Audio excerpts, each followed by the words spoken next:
Welcome back to Braille's channel. Nagbabalik po tayong muli para sa panibagong payout updates ng ating National Social Pension para sa first quarter ng taong ito.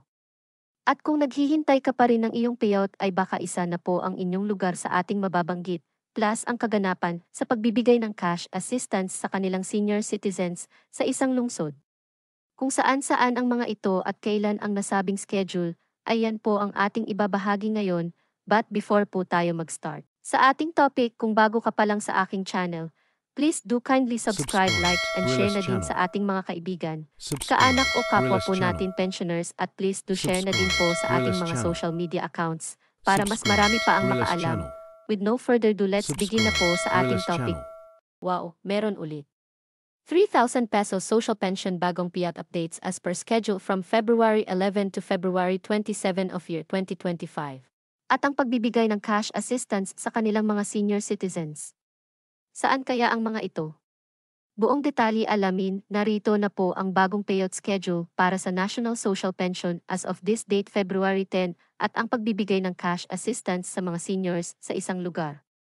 Umpisahan po natin sa probinsya ng Sablayan Occidental Mindoro. Ang lahat ng beneficiaries ay makakatanggap ng para sa first quarter ng taon amounting to 3,000 pesos. Nakaschedule na po ang inyong payout. This February 17, kabilang dito ang Barangay Burgos, Ligaya, San Nicolas at Jaya. On February 18, nakaschedule naman ang Barangay Batong Buhay, Bibuhay Yapang, Malisbong at Barangay Tuban. Sa February 19, nakaschedule naman ang Barangay Poblacion, Santa Lucia, Buenavista at Barangay Santo Niño. On February 20, nakaschedule ang payout ng Barangay San Francisco, San Vicente, Paitan, Tagumpay at Barangay Ibod.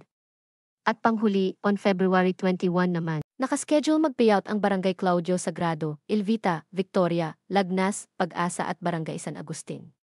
Ang sumunod na schedule po natin ay sa probinsya ng Santa Maria, Davao Occidental. Nakaschedule na po ang inyong payout this February 17 na mag-start ng 8 to 5 ng hapon. Kabilang dito ang Barangay Datu Daligasaw, Buka, Pongpong, Malalagtubig, Kadaatan, Kidadan, San Roque at San Isidro. On February 18 naman nakaschedule ang payout ng Barangay San Juan, San Pedro, Datu Intan, Kinilidan, San Antonio, Santo Rosario at Barangay Kisulad.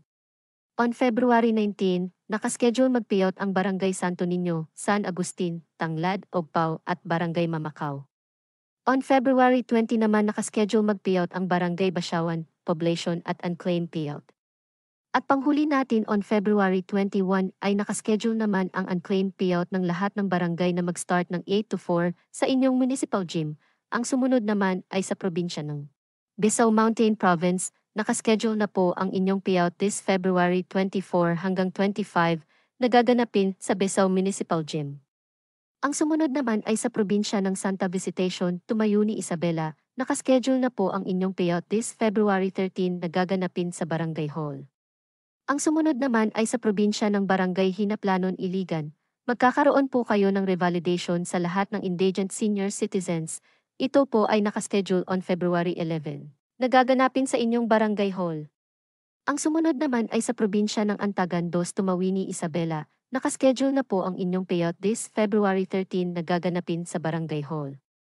Ang next naman ay sa probinsya ng Alibing, Pangasinan. Nakaschedule na po ang inyong payout this February 20 na gaganapin sa Kilo Covered Court na mag-start ng 1:00 ng hapon. Ang next naman ay sa probinsya ng Barangay Takunan, Davao City. Nakaschedule na po ang inyong payout this February 17 na gaganapin sa Barangay Takunan Gymnasium na mag-start ng 9 to 4 ng hapon. At ang panghuli natin ay ang pagbibigay ng cash assistance sa mga indigent senior citizens ng Barangay Banilad, Mandaue, Cebu. Nakaschedule na po ito on February 21 na mag-start ng alas 8 hanggang alas 2 ng hapon sa Mandaue Sports Complex.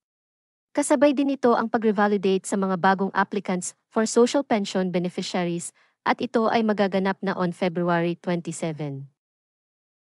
That's it. Sa ngayon ay ito pa lamang ang mga humabol sa payout schedule this February. Manatili po kayong nakatutok sa aking channel para sa mga latest payout updates at iba pang informative videos na para po sa inyo. Marami pong salamat and God bless everyone.